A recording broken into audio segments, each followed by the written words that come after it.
Assalamualaikum warahmatullahi wabarakatuh. Selamat pagi. Nah, hari ini kita bakal melanjutkan ke video keempat tentang penentuan perhitungan delta H. Nah, pada materi ini sebenarnya bisa saja dijadikan satu video, namun karena disertai dengan contoh soal dan cara, jadi masih saya bagi menjadi video-video kecil agar kalian lebih fokus lagi untuk mempelajari mana yang memang kalian tidak mengerti. Jadi ini masih ada beberapa video lagi ya. Silahkan buka perhitungan delta H mana yang kalian belum paham. Nah, untuk bagian 4 ini saya akan penentuan perhitungan delta H ini kan tergantung dari soal yang diberikan dan data yang diberikan ya. Nah, ada 4 cara. Yang pertama itu ada kalorimeter, hukum Hess, entalpi pembentukan standar, dan energi ikat. Nah, untuk video keempat kita ke kalorimeter.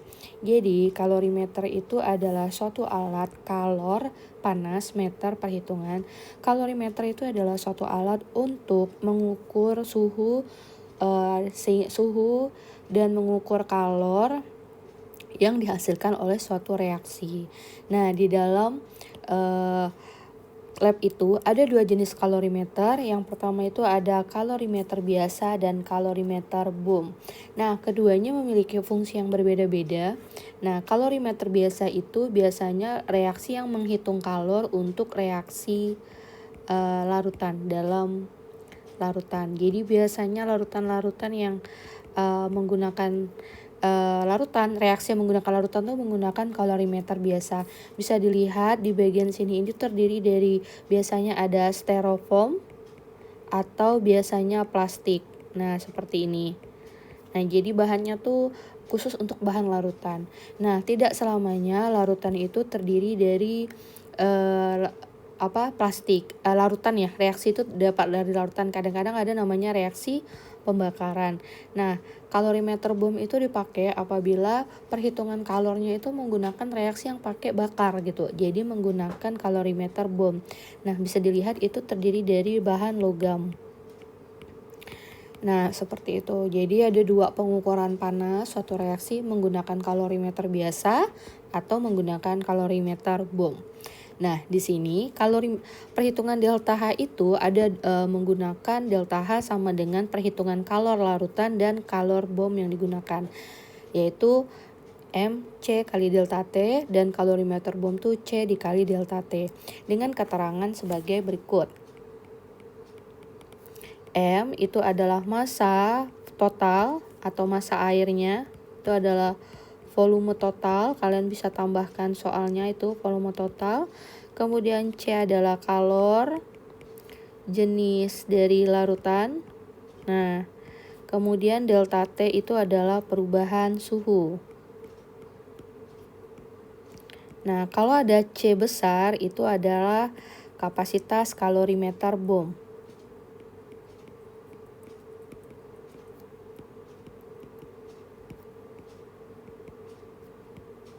Bom, karena kalian tahu bahwa kapasitas kalorimeter bom kan terdiri dari logam ya.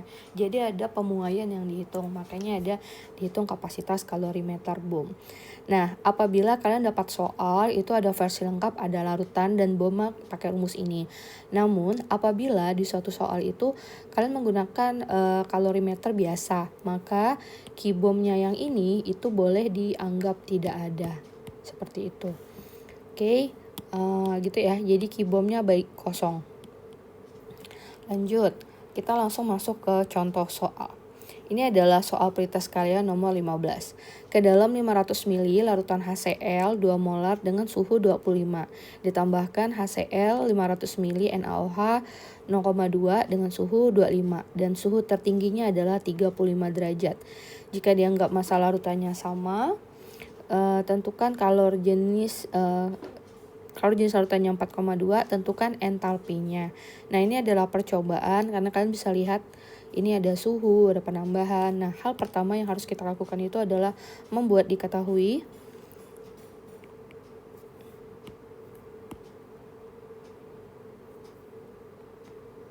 Diketahui itu adalah HCl.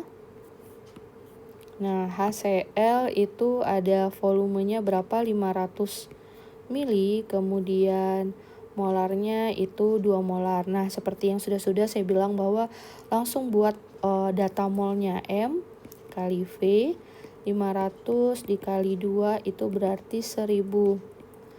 Ini kan mili, berarti milimol langsung dijadikan 1 mol. Kemudian ada NaOH. Volumenya itu 500 juga, kemudian molarnya itu sama 2 molar, berarti N-nya 500 dikali 2 berarti 1000 milimol. Nah, dia ini kan bereaksi ya, kemudian dia memiliki delta T, berarti T2 dikurang T1, karena suhunya sama ya, 35 dikurang 25 ya, berarti 10 derajat Celcius.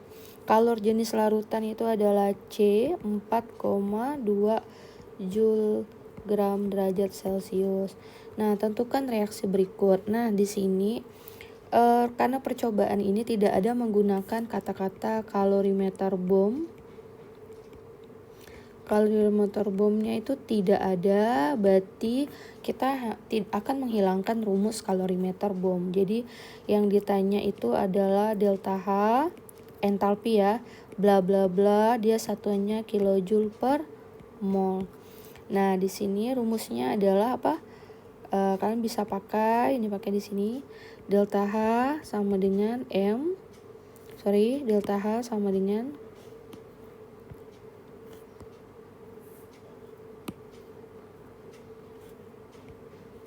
Q larutan ditambah Q dari bom, kalorimeter bom. Nah, kalau kalorimeternya tidak ada, abaikan, berarti massa air dikali C dikali delta T. Nah, sekarang massa airnya yang mana? Nah, perhatikan HCl tambah NaOH itu menjadi H2O nih. Nah, karena ini gabungan dari HCl sama NaOH, maka massa air itu merupakan gabungannya, berarti 500 ditambah 500 mili. Nah, kemudian dikali C kali delta T. Delta T-nya sama dengan 10. Oke, 1000. Ingat, rho air itu H2O itu kan 1 gram per 1 mili. Jadi otomatis 1000 mili itu sama dengan 1000 gram. Makanya saya langsung masukkan ini ya.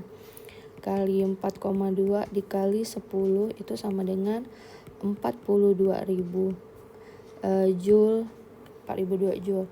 Nah, ini perhatikan belum tentu sampai sini. Ini 42.000 Joule atau kita bagi 42 kilojoule itu setara dengan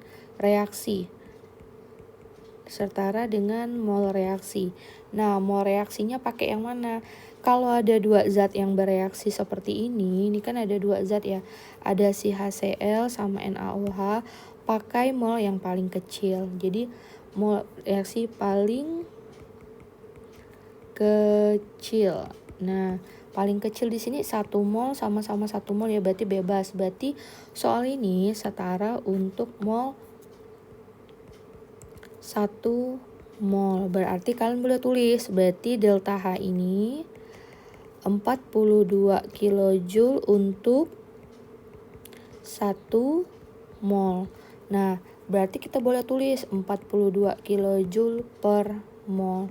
Nah, apabila di soal bukan 1 mol, misal contoh ya, misal 42 kilojoule untuk 2 mol.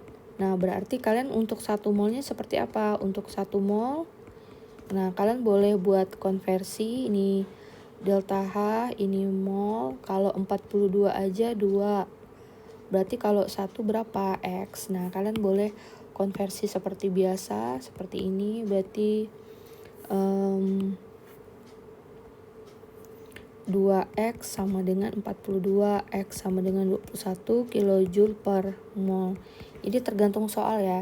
Jadi ini kebetulan soalnya itu udah 1 mol. Dapat dari mana, Bu? Dari perhitungan mol data. Ternyata dari awal data soal itu sudah 1 mol, maka 42 kilojoule untuk 1 mol. Jadi jawabannya 42 kilojoule per mol.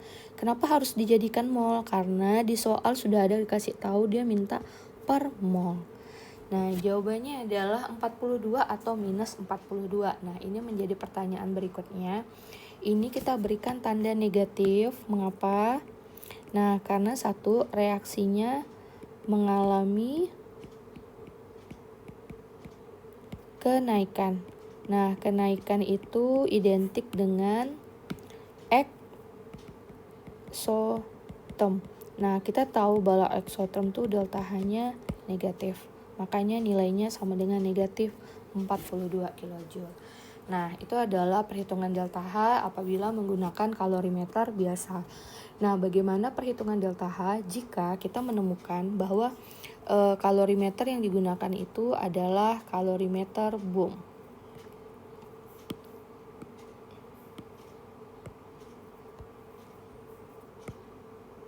Nah, apabila kalian menemukan kalorimeter Bohm berarti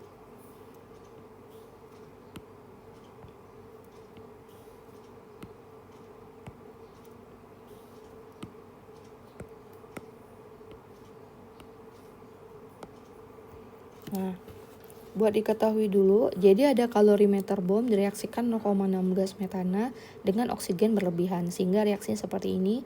Kemudian terjadi kenaikan suhu 1,56, kapasitas kalorimeternya 98. Jadi kalau kita bayangkan ini ada kapasitas kalorimeter. Nah, Bohm di sini ada air. Nah, ini dipanaskanlah si CH4, ini dibakar CH4-nya. Ini ada CH4 yang dibakar. Nah, untuk memanaskan si air. Nah, jadi air ini yang di dalam ini ternyata diketahui nih terjadilah pertama suhunya 1,56. Kemudian kapasitas kalorimeter itu berarti C gede 958. Terus massa airnya sama dengan 1000 gram. Kemudian kalor jenisnya itu 4,18.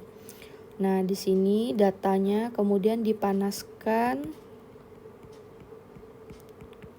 oleh dia pakai CH4 sama dengan 0,16 gram. Seperti itu. Di sini MR-nya 12 tambah 4 berarti 16. Oke. Nah, pertanyaannya nih berapakah kalor pembakaran? Berarti yang ditanya itu kalor pembakaran yang ditanya adalah delta H tanpa embel-embel kilojoule. Saya langsung tambahin ya A, yang B delta H itu untuk bla bla bla kilojoule per mol. Jadi kita buat dua versi. Nah, jawab. Nah, jadi yang rumus pertama itu menggunakan percobaan delta H sama dengan Q larutan ditambah Q dari Bohm.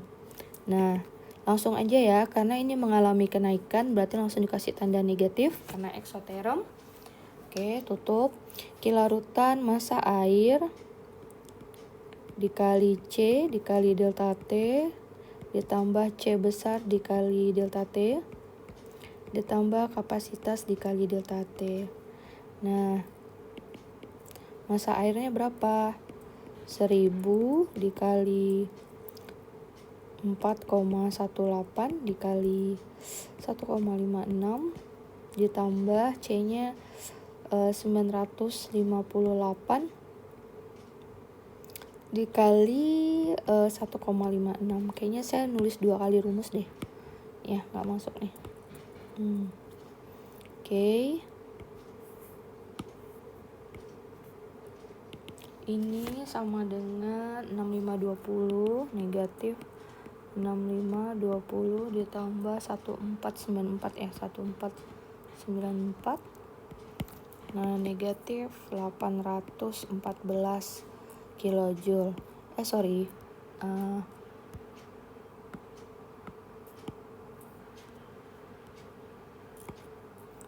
Joule. Nah, atau kalau kita jadikan kilojoule bagi 1000 tuh 23 berarti negatif 8,014 kilojoule. Nah, ini kita boleh sebut delta H untuk reaksi. Delta H setara dengan reaksi soal.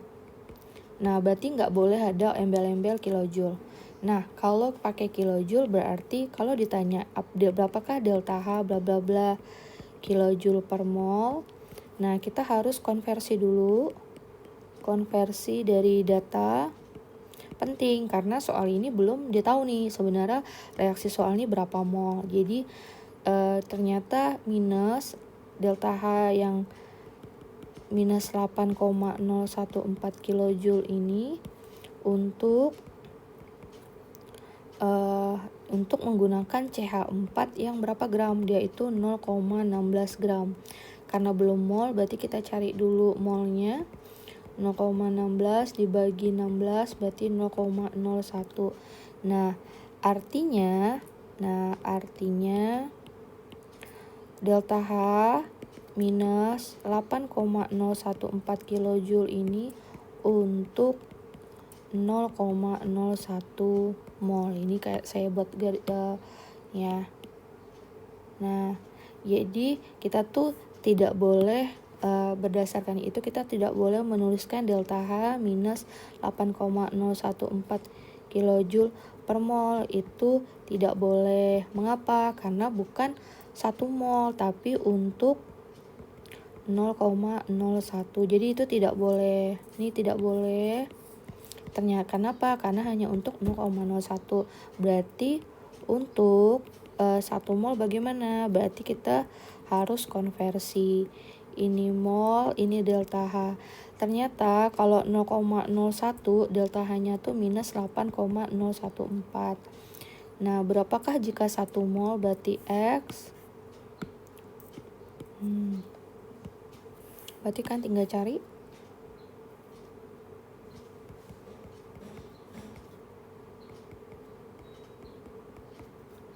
X sama dengan berarti sama dengan 801,4 kilojoule. Jadi ternyata delta H yang bla bla bla kilojoule yang setara untuk mol itu jawabannya adalah 801,4 kilojoule. Nah, perhatikan dari awal ada tanda negatif karena dia eksoteram. Begitu. Jadi itu adalah soal untuk kalorimeter bom. Jadi di sini kalorimeter bomnya dikerjakan ternyata ada menggunakan pemanas CH4. Makanya kitanya dapatnya carinya itu